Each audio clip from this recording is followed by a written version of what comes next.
Life is a circle.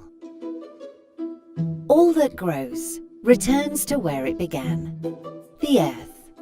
And from there it grows again, forming a perfect cycle. But we have broken that cycle. Our economy is growing unsustainably at the expense of nature. We have created a linear economic model. Make, use, dispose. We extract millions of tons of natural resources every year and turn them into materials that we use and consume. And then we simply throw them away. But what if we designed products that we can reuse, refurbish and repair, and only extract new resources when we really need them? We would use less new materials and energy and protect our natural wealth. Carpooling, recycling materials, repairing and reusing, using green energy. Many things we already do are part of going circular. A circular economy is possible and brings new opportunities. And it isn't just good for nature and the economy, it's good for our quality of life and our health. A circular economy is a good way of living well within the limits of our planet.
Dispose. We extract millions of tons of natural resources every year and turn them into materials that we use and consume. And then we simply throw them away. But what if we designed products that we can reuse, refurbish and repair, and only extract new resources when we really need them? We would use less new materials and energy and protect our natural wealth. Carpooling, recycling materials, repairing and reusing, using green energy. Many things we already do are part of going circular. A circular economy is possible and brings new opportunities. And it isn't just nature and the economy. It's good for our quality of life and our health. A circular economy is a good way of living well within the limits of our planet.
everyone.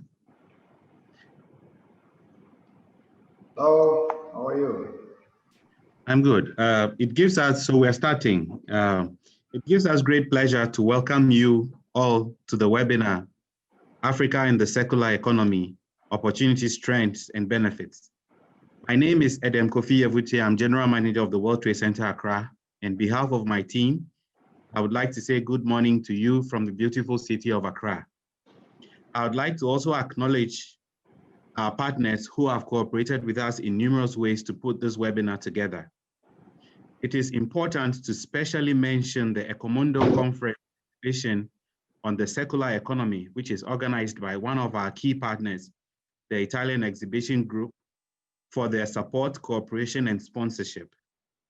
Over the last several years, WTC Accra has partnered with Ecomondo and the IEG to send delegations to Europe's foremost circular economy exhibition.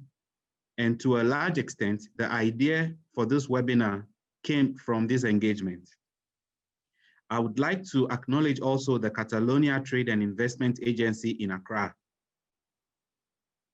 I would like to acknowledge biomicrobics, who are leaders in the technology for treatment and reuse of wastewater, the Ghana-Israel Business Chamber, WTC Birmingham, WTC Kansas City, WTC Utah, WTC Washington, WTC Winnipeg, WTC Brest, WTC Lille, WTC Savannah, and WTC Denver.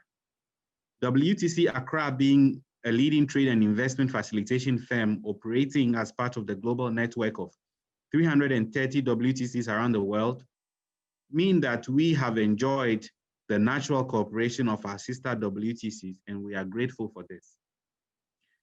The Africa and the Circular Economy webinar is timely because as African economies emerge, and as we enter into the era where it is expected that African economies lead the growth of the global economy, it is a good time to remind Africa of its traditional commitment to the circular economy, as signified by the Sankofa bird. The agenda of industrialization of the continent is gathering steam. This year, VW opened its newest assembly plant in Ghana after a similar effort in Rwanda. We understand that Toyota, Mitsubishi, and Suzuki are also on their way.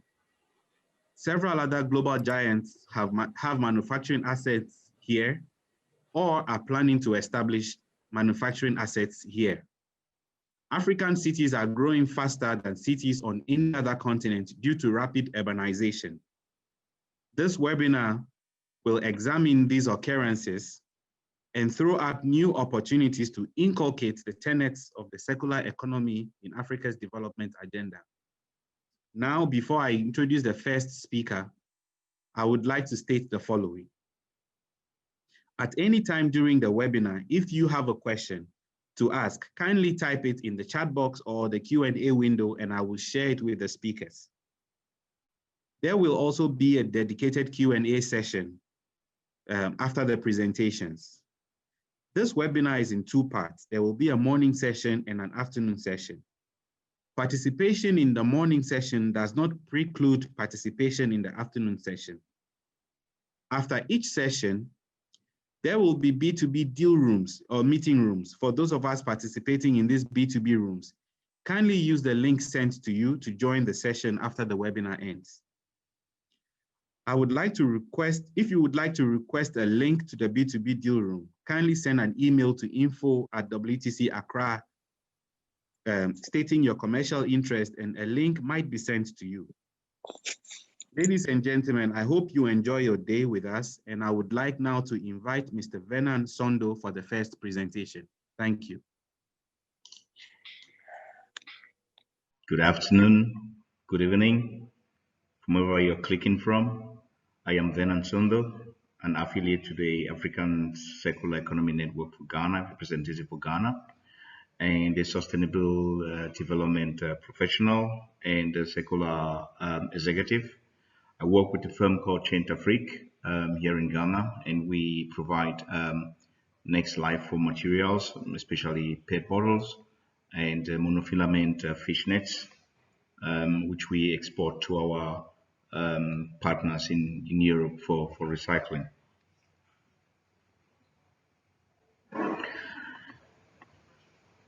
One lesson the global pandemic has taught us is the fact that we can be actually more resilient.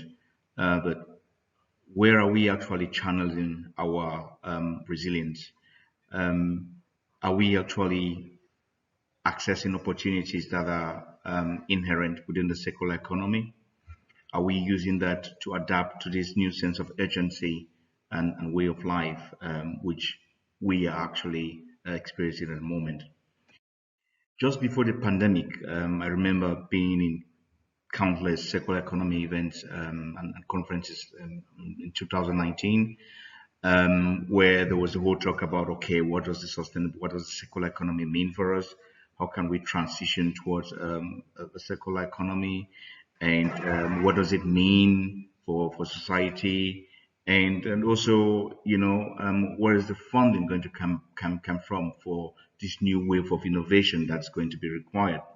But then came the pandemic, and out of a sudden, it felt like the circular economy and innovation um, had been let out of jail. It felt like they were wanted because there was an urgent sense of innovation. There was an urgent sense of cutting resources. There was an urgent sense of coping, of surviving, simply because that was the only way we had to actually do things to be able to survive. It actually ushered in this new sense of reality. Um, and then we actually started wondering whether or not we had actually missed out on a great opportunity to really kickstart the circular economy. The stakes were really high across every sector, across every community, across every household, across every government. Businesses suffered, and uh, we actually rallied back and managed to mobilize over $10 trillion worth of stimulus to support governments, to support businesses, to support the vulnerable, to support households. Um, but then I started thinking, this is $10 trillion. Um, we actually struggled to mobilize $100 billion between 2015 and 2020 for the Green Climate Fund. But then, just within 9 months of the pandemic, we managed to mobilize 100 years worth of budget that would have been used by the Green Climate Fund to help us adapt and mitigate towards the impacts of climate change. That notwithstanding, opportunities abound. We actually deployed virtual services. We actually changed the way we deliver services. We actually changed the way we own products. Of course, there were some aspects of sustainable procurement, for example, in Ghana, where there was a lot of promotion of reusable nose mask. Local sourcing, we actually started going down to local shop to buy because we just couldn't go anywhere. We started collaborating more. Workforce deployment totally got turned over its head. And of course, consumer behavior with respect to repair, because they couldn't actually source products. So they actually started thinking about, okay, how do I use this longer by repairing it? Then it became apparent that self-reliance is actually more important, that self-reliance is actually a national security issue. Because out of a sudden, we couldn't get some special N95 nose masks from China because China actually needed it for themselves. We had to actually think about how do we produce our own mask. That was the new normal in terms of how our economy was going to progress. We had to look internally. We had to actually innovate. We had to be more resilient by using less, which all actually play into the tenets of the circular economy in terms of resource efficiency. Many opportunities actually arose, and some sectors thrived, some actually suffered. But those that thrived were those who actually found a new way of delivering their services, especially restaurants, although they actually were required to shut down. Most of them did actually explore how to deliver, kind of get people to order food and they deliver. Delivery services in terms of the motorcycles actually really thrived. Manufacturing actually got turned on its head as they adapted to the production of new materials. For example, nose masks, hand gels, sanitizers, detergents, and even medical equipment. We actually started sourcing locally. Supply chain, the local supply chain was actually strengthened because we, out of a sudden, were forced to look internally. We delivered education virtually. IT services thrived. We went paperless. We actually used more mobile money. And of course, we actually had to adapt and change our healthcare delivery methods. And bottom line is, all these opportunities are still going to be there, but then we just have to be intentional in the way we harness them. You can say there has been a lost opportunity regarding the way the stimulus budget was administered, with no regard, of course, for what was being done in it in most cases. But there are still options in terms of how we introduce aspects of extended polluter responsibility now, maybe using some of the stimulus budget, how we promote cross-industrial innovation, and how we harness local production and local supply chain to innovate for better. Thank you very much. And I look forward to sharing a lot more with you during the breakout sessions. And really look forward to this opportunity. Thank you very much to World Trade Center for giving me the opportunity to share my insight about opportunities in the circular economy. Thank you very much, Vernon. You brought into sharp focus our global priorities when you compared how much money was raised for COVID-19 relief efforts in 9 months compared to how much funds the Global Climate Change Fund actually raised over a number of years. That's new information for me, and the contrast was quite sharp. Of course, I do understand that COVID-19 was considered pressing, but I think climate change, most people would agree to an equally pressing challenge to the world. I would like to invite now Professor Paola Fabri from one of our partners to speak on the topic, strategies towards sustainability in the plastic packaging sector. Professor Paolo, I hope you can hear and see me loud. Very well, thank you. It's a pleasure to have you. Yes. It was really my pleasure to join. Thank you for the invitation. So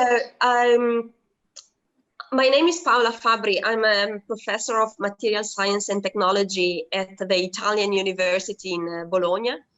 And I'm a polymer scientist. And I dedicated the last, I think, at least 15 years in the specific to the development of bioplastic materials in order to support somehow the development of a new era for plastic materials. Nowadays, the word plastic is very often associated to the word sustainability or sustainable development. And we need to start thinking about one fact, that plastic is now a sector involving some production, like some numbers of production, like 500 million tons per year of materials produced, which is a huge number. So plastic, for sure, represents an ubiquitous workhorse material of the modern economy. When I hear so many times, very frequently, speaking about a plastic-free world, going toward a plastic-free world, I guess, how can we really say these words? It means to be completely detached from reality, from what around us is made of. In the last 50 years, the production of plastics increased 20-fold, and it is expected to double again in the next 20 years. So we cannot expect in the next few years a decrease, an exponential decrease in the production and in the usage of plastics. So this is nonsense, completely nonsense. We need to learn how to improve the circularity of this material, or how to create a circularity of these materials, thinking at all the possible strategies to reach sustainability in the plastic sector. Why do I say we need to create a circularity, not to implement? It is nowadays plastic, mainly plastic packaging, which alone represents more or less 80 million tons per year of plastic. Plastic packaging is the iconic linear application, and the material value is lost more or less in every kind of application immediately after the first usage. Why this huge, this incredible 95% of value loss? Because intrinsically the material is very difficult to be reprocessed from the technological perspective, mainly for mixed plastic. The technological difficulties to be overcome are huge. And again, we can still invest and work on plastic recycling strategies, mechanical recycling mainly, but the limits, the technological limits are very well clear after 30 years of research on these. There are new types of emerging strategies for the recycling, and we need to invest very much on them to see if this iconic linear application can become more circular. The other fact is that a very small amount of plastic is really collected for recycling. It is less than 14%. So we need to face this number and to be very much aware about the limited amount of plastic which is actually really re-put in cycle thanks to a closed loop recycling, which is just 2-3% of the global amount of plastic produced. And these 2% is mainly related to PET, polyethylene terephthalate, and some kinds of polyethylene. So while the plastic portfolio is so wide, just 1-2 kinds of plastics really contribute to the circularity thanks to mechanical recycling. We also need to face the huge volume of plastic which is unintentionally leaked in the environment, littered in the environment. So more or less 32% of plastic packaging escapes collection and end up in the ocean. We know that those images very well, and these generate incredible negative externalities. So we need to face several aspects. From one side, technical difficulties in recycling. From the other side, huge amount of a material that cannot be simply substituted by other materials. Sometimes they are even less sustainable than plastics. and the huge amount of plastic which escapes in the freely in the environment. How can we improve innovation? What can we really do to have an impact at scale, not locally, at scale? Well, we need the development of very strict standards, coordination across the value chains in order to use at best, to valorize at best all the possible feature of the different kinds of plastics. There's no rule which is valid for all for plastic. Some plastics are better recycled in a mechanical way. Look at PET, which is perfectly circular in this sense. Other plastics should be valorized in a completely different way. For instance, through composting, through organic recycling. While innovation in the field of plastic material ran very fast in the last 20-30 years, and now we have several new options of materials, mainly coming from renewable resources, for instance, or compostable plastics. Unfortunately, the advancement in related infrastructures related to recycling, that innovation did not run at the same rate. So innovation is fragmented, two different routes. Now, what about how can we reach a new plastic economy? In 3 steps. First one, really supporting an effective after-use plastic economy, so working better on recycling. Investing in those materials which can be recycled through organic, for instance, organic recycling. Second, drastically reduce leakage of plastic into the natural system, and this is more linked to policy and to coordination at the international and intercontinental levels. And we need to decouple plastics from fossil feedstocks. So working on plastics coming from renewable resources. So just these 3 strategies working together in a synergy can really have an impact at scale.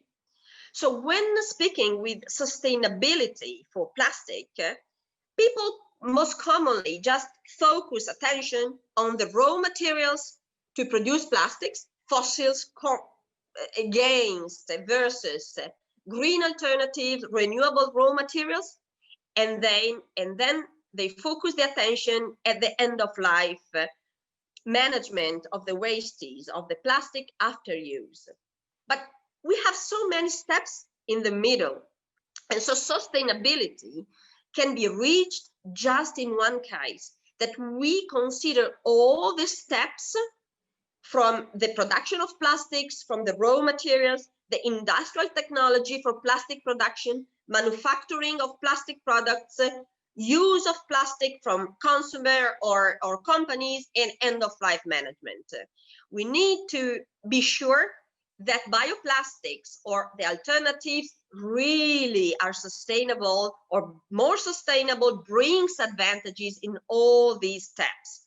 So it's now time to think about the development of new strategies which consider all these aspects. Bioplastics, from bio-based resources, renewable resources, and mainly coming from wastes, forest wastes, food wastes, and wastes from other industrial chains are a big value that can give rise to raw materials, chemical monomers for new plastics. Some of them bring relevant advantages also at the end of life. For instance, through composting, where infrastructures do exist, composting, so organic recycling, is a very powerful strategy. I end in 1 minute saying that we also have the opportunity, thanks to some kinds of bioplastics, like for instance polyhydroxyalkanoates, to develop materials that, if unfortunately are leakaged, are lost in the environment, they spontaneously decompose without generating durable microplastics, but real biobacterial biodecomposition, biodegradation, going back to nutrients for the environment and without negative impacts on the environment. So we need to consider the different kind of solutions nowadays available that should be promoted. Some are related to new plastics, some are related to new strategies for the end-of-life management, but never forget that we have a lot of technological needs in between. Technology, production, usage from the consumer. Sustainability means to look at every step. If everything is positive and gives a good contribution, so we really can have an impact at scale for plastics.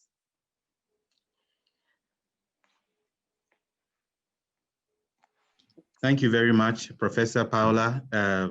You touched on some very important points, and I think that for the benefit of many African governments, even after this webinar, we will make a great effort to share some of the concepts that you discussed with of course, I can share all the slides with you. I have already a presentation ready for that. I can share these with you. Today, the connection was not good enough to share the screen, but of course, you will have all the slides available to support the content, and the numbers are exactly what I told to you now. Fantastic. The slides will be on the website of the World Trade Center Accra after the event. Our next speaker is Professor Francesco Fatoni, who will be speaking on water and environmental control. And I look forward to another exhilarating presentation. Thank you very much.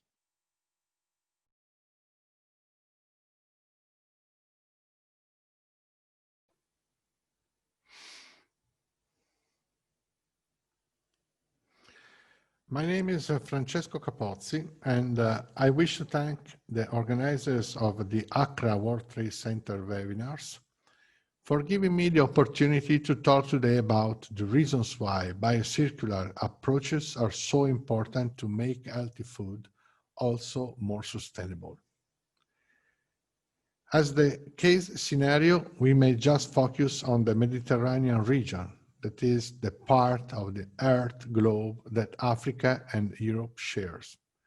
Here, production processes in the food systems value chain have a great environmental impact, and the conscious society is pushing for more sustainable food production to feed fast-growing future populations.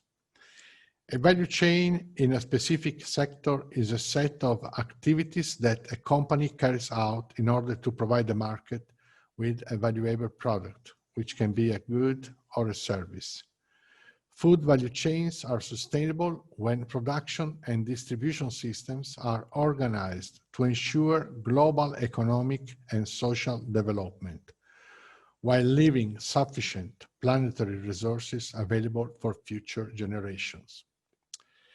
The holistic vision of the planet is necessary because every human intervention has an impact on both the physical and biological spheres of the globe.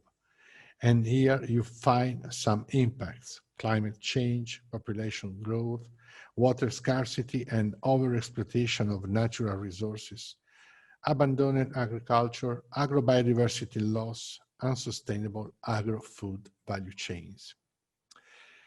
In 2014, FAO defined the three main impacts that production processes have in the value chain of the food system: the economic, the environmental, and the social impacts. The economic impact must consider the profit, so that the investments dedicated to the innovation necessary to make production more sustainable are guaranteed. Moreover, for social stability, profits must be equally distributed among all the actors employed in the food value chain. As regards the environmental impact, the parameters to be verified and optimized in the transformation of raw materials into food, examined from farm to fork, are the natural resources footprints and the soil conservation. A healthy planet is the result of the balance determined by the coexistence in the same territory of animal, plant, and microbial species, whose health depends on each other. Minimizing negative impacts on the environment means reducing the food loss. That is how much resources is lost on the passage from primary production to the food market, while food waste is generated between distribution and consumption. FAO also identified the social impact as another determining factor for sustainability of the food value chain. This context includes the fundamental objective of food security, because food must be guaranteed not only for the quantity, but also for the safety and nutritional quality necessary for human health.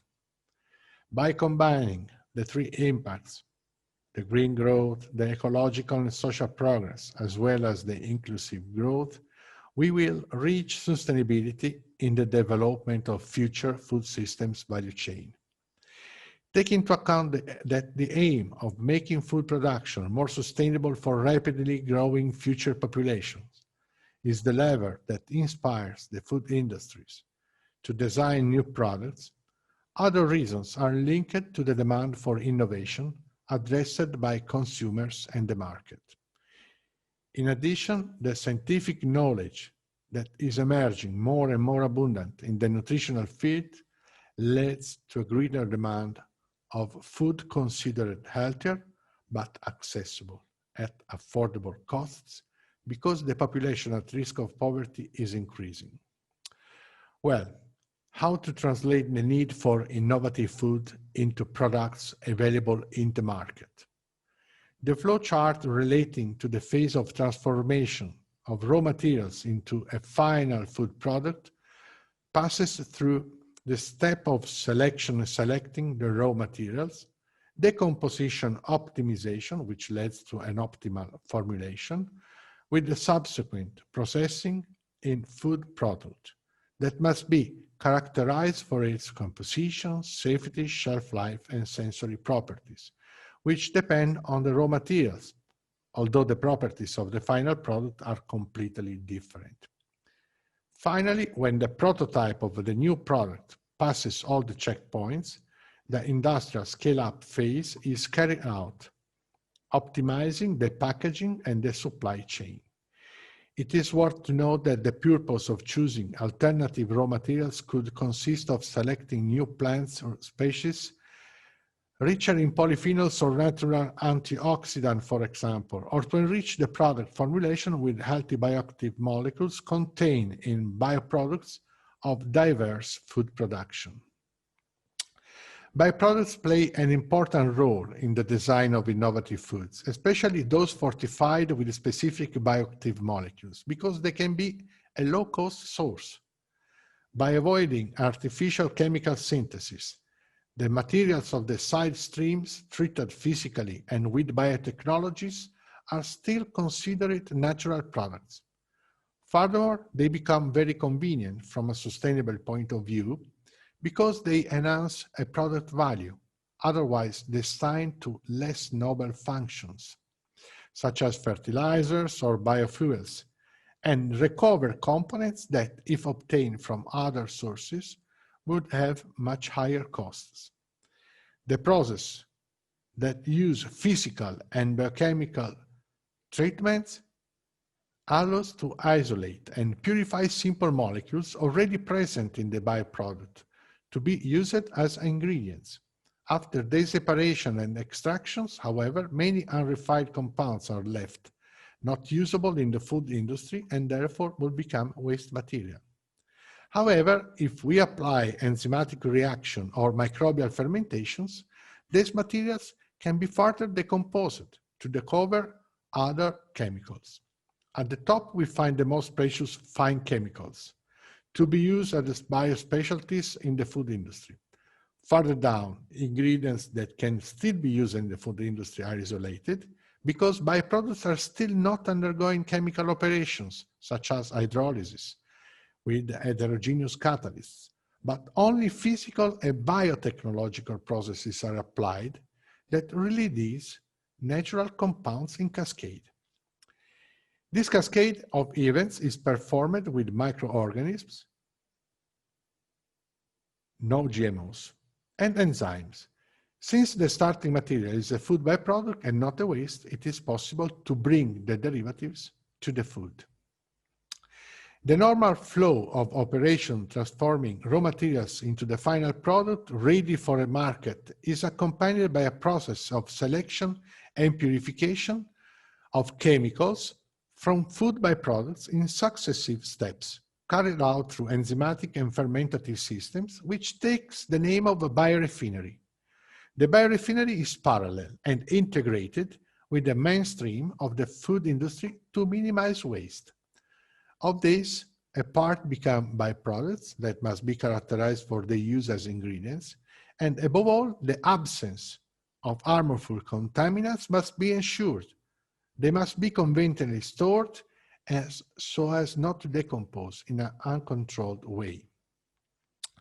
Innovation transfer and technological exploitation strategies are implemented to promote the circular economy, which ultimately stimulates the conversion of all materials in exploitable resources. Dietary fibers are ingredients that are experiencing an emerging demand from the food market, stimulated by the scientific knowledge that highlights their health potential. One of the main sources of fibers is wheat bran, obtained as a waste from the cereal industry because whole wheat flours are less palatable for the consumers. Therefore, the bran, after stabilization, can follow a threefold recovery path. The first is by treatment with lactobacilli for the solubilization of dietary fibers. The second way is to undergo an enzymatic treatment for the conversion of cellulose in oligosaccharides to be used as ingredients in many food preparations.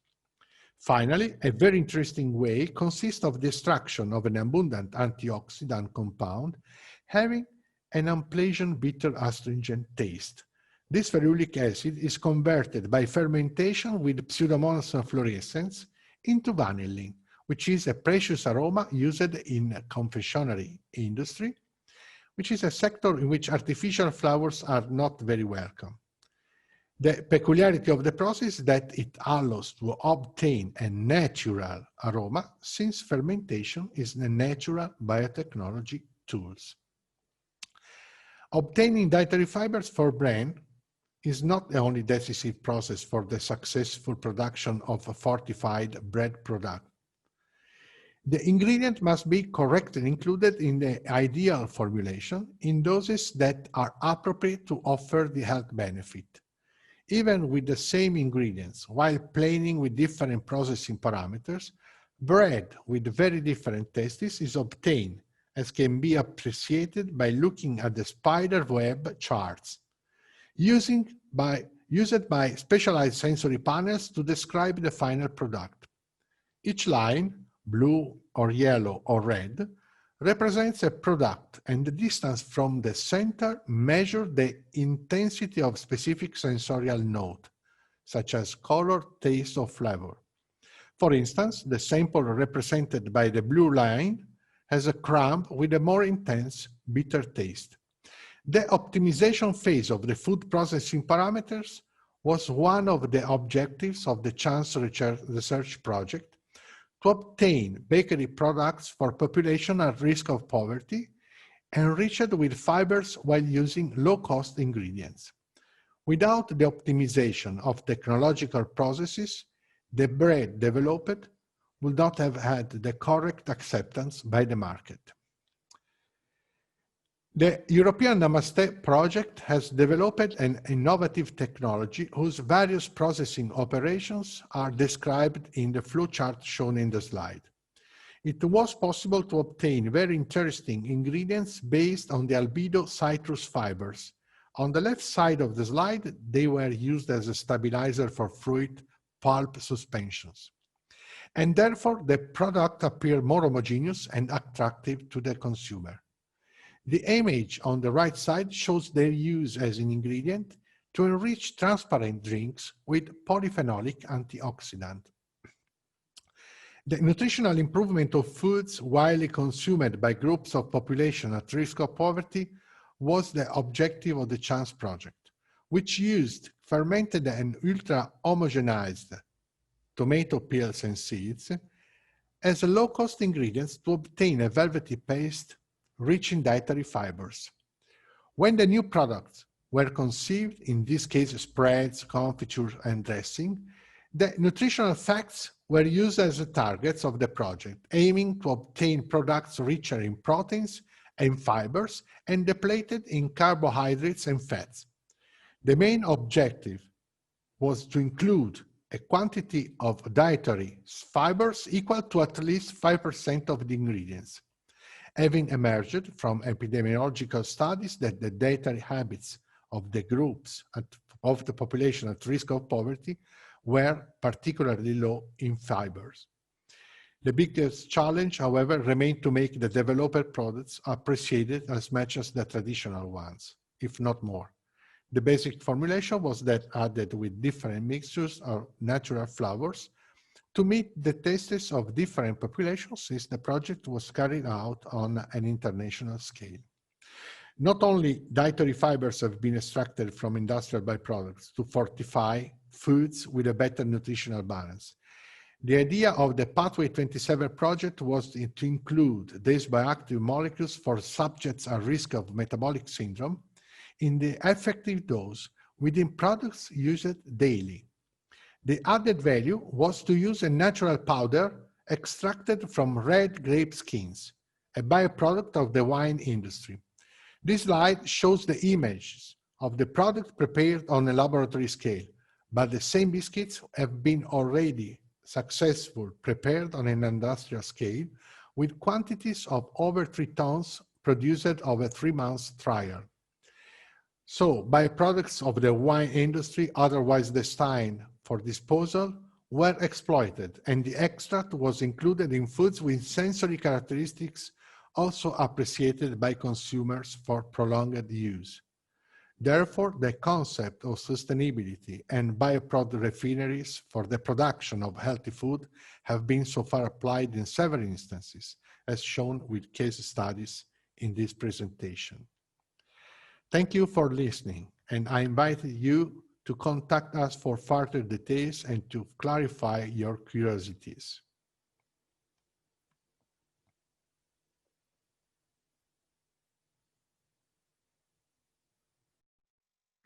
Thank you. There are some very interesting questions for Professor Francesco, but we will go straight to the presentation of Dr. Marco Ricci, and then we'll come back to him later. Dr. Ricci, please go ahead. Okay. First of all, can you hear me? Yes. Okay, thanks. You're loud and clear. Good afternoon. First of all, let me just share my screen so that you can see my slides very briefly. Here we go. I hope you can see the slides. Seems so. First of all, I would like to thank the World Trade Center organization in Accra for inviting the Italian Composting and Biogas Association to be able to give a short presentation today. I will focus some connecting to some of the topics which the previous presenters have done on the industrial sector for bio-waste recycling or for organic waste recycling in Italy, and a few hints about what we do with the compost produced. We are a non-for-profit organization which is made of private and public companies which are managing industrial composting facilities, or in some cases anaerobic digestion facilities, so producing both biogas and compost.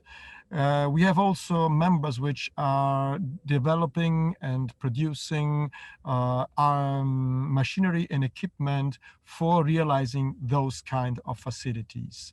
Our organization has almost 30 years of activity now in Italy and in Europe. And our main activities is to support national and regional authorities in order to enhance separate collection of organic waste and of course composting and anaerobic digestion of these waste streams.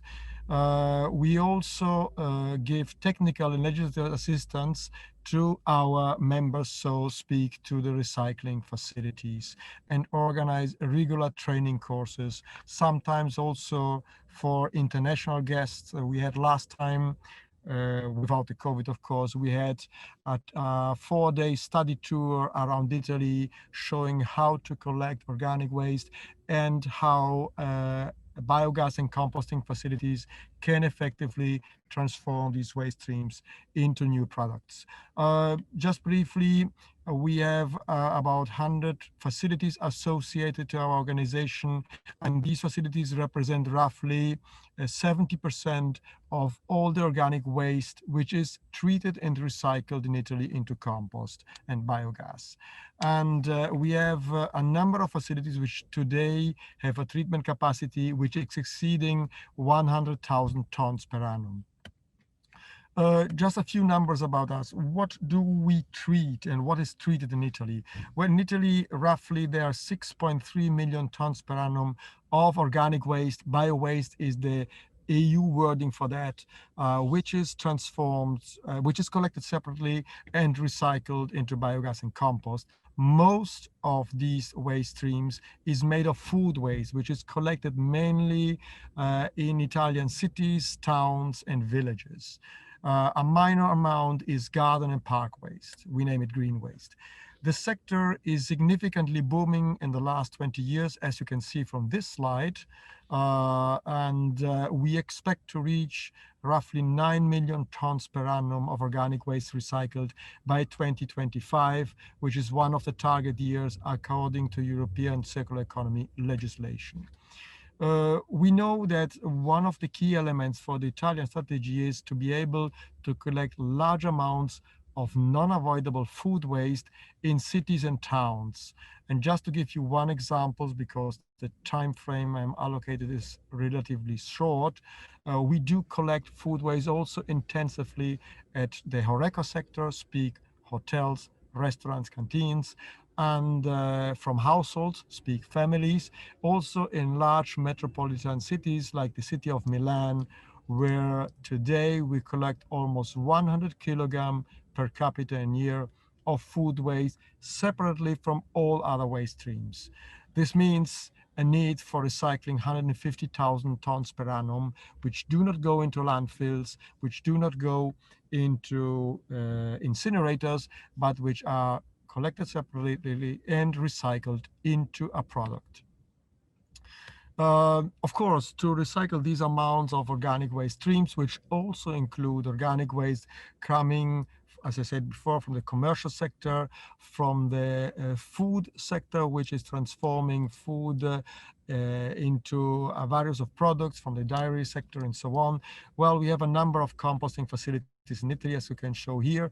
Composting facilities basically transform organic waste into a solid product, which is the so-called compost, which is an organic fertilizer or an amendment for soils.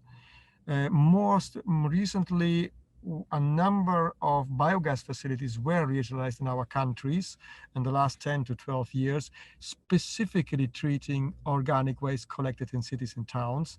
These facilities are bigger, and in Italy, they produce biogas, digested, and digested is normally further transformed into compost. Of course, in this case, these facilities are more interesting from a global perspective because you get both an organic fertilizer and a renewable source of energy, which is the so-called biogas. Italy produces roughly 2 million tons per annum of compost, of quality compost, both from the composting facilities and from the combined AD and composting facilities. And to be sure that this product has high quality standard, our organization launched in 2003 a label for compost quality in order to certify the quality of the compost produced by its member facilities. Today, this label is certifying roughly 40% of all the compost produced and marketed in Italy. We have another number of labels. One is focusing on compostable plastics. Another one is focusing on the certification of the biogas obtained from waste streams, but I'm not going into the detail about these two labels today. What do we do with compost? How is compost marketed in Italy? Well, compost is marketed as a product. And just to have a clear understanding what we're talking about, if you look at compost, it has partially properties of organic fertilizer, but it can be considered mainly as an organic soil improver for soil, for maintaining soil structure, for increasing the amount of soil organic matter. And I think this is very important if you look at it from a perspective where soils are globally under threat, and we know that we are losing soils at a speed which is very difficult to cope with an increasing population and so on.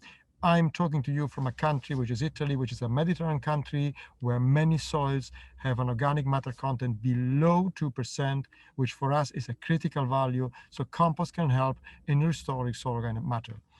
The compost market in Italy looks like this. 70% is roughly going directly into farming, so it's sold in bulk for a relatively low price.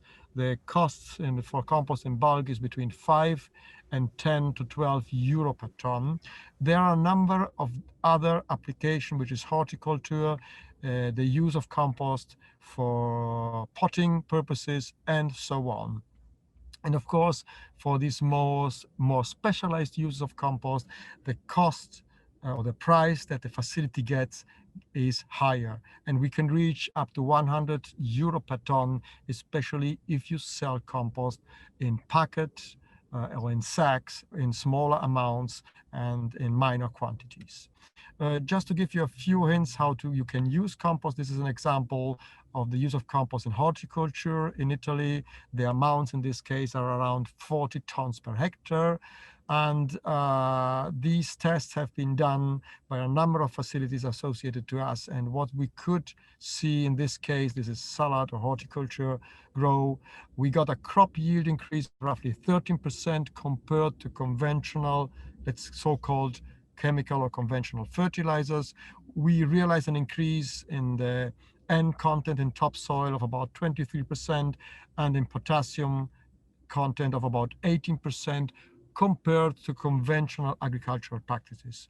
There are some other benefits which are less, which are more difficult to transform into numbers, which is a better structure of the soil, and for sure an increase of soil organic matter, which went from 2.7% to 3.5%.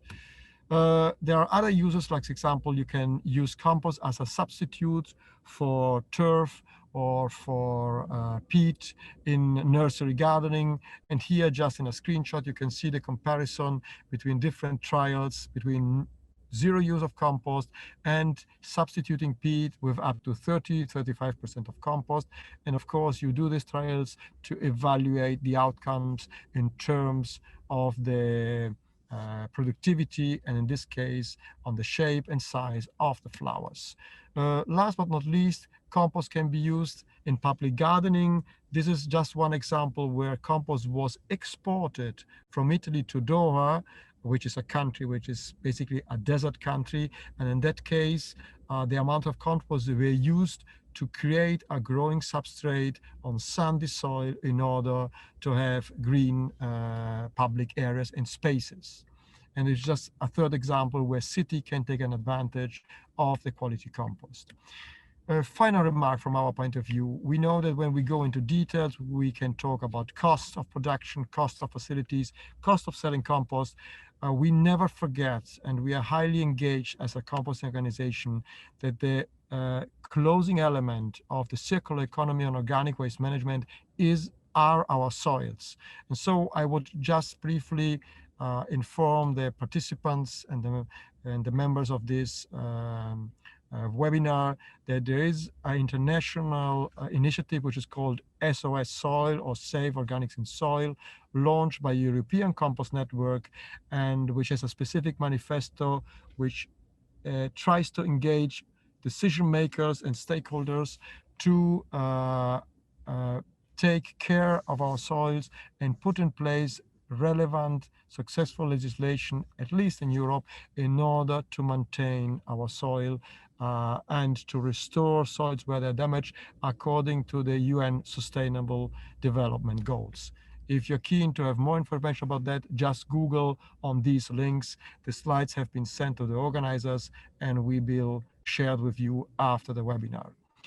If you wish to get more information about us, you can Google our website, which is www.compost.id/en for English, and there you will have basic information about what we do and how composting works in Italy.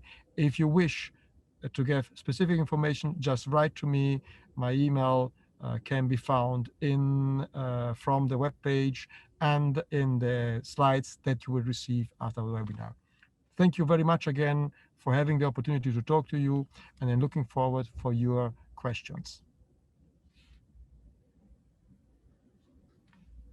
Dr. Ritchie, before you leave, there's a question that I would be grateful if you could react to. One of the participants asked, how do you handle contamination in the organic waste? Because in Africa, this is quite a challenge, and also because separation at source is not always implemented in the household/business/industry level. And I would like to also add that from my experience dealing in this issue, there are a lot of small-scale businesses happening in residential spaces in Africa. Yep. And sometimes the organic waste, people are running tie and dye textile business or leather tanning businesses in their backyards. And sometimes these chemicals get to mix with organic waste. How do you handle this issue? We handle this in this way. Thanks for that question, first of all. I said it before, we do collect food waste separately in towns, villages, and cities. This is a picture of Milan, which means we equip the municipality, and the waste management company does equip households with caddies and with compostable liners. So I link somehow to the presentation of Professor Fabri, which talked before me. Italy's composting facilities are accepting compostable plastic bags and liners since almost 30 years, specifically to avoid that conventional plastic bags are delivered into the compost. We do a lot of awareness raising activities with the public, so with households, with schools, with commercial activities. And we have, of course, also quality controls when the organic waste reaches our facilities. What is very important to stress is that it is a separate collection scheme. So we do not sort organic waste mechanically once it's collected commingledly with plastics or with other potential contaminants. And we know that this is the first element for quality. If you are able to collect it separately, you reach it. But I may comment that this is not only a success in Italy, it happens in many other countries. If I cross the Mediterranean area, we have cases in Tunisia where compost is collected exactly the same way. They get the same quality standards and they're able to compost it with high quality. And of course, the larger rejects are sorted out at the end of the process. So our facilities have equipments to refine the compost, but most of the quality comes from the feedstock, so from the input material. Thank you very much, Adam, for that question. Thank you.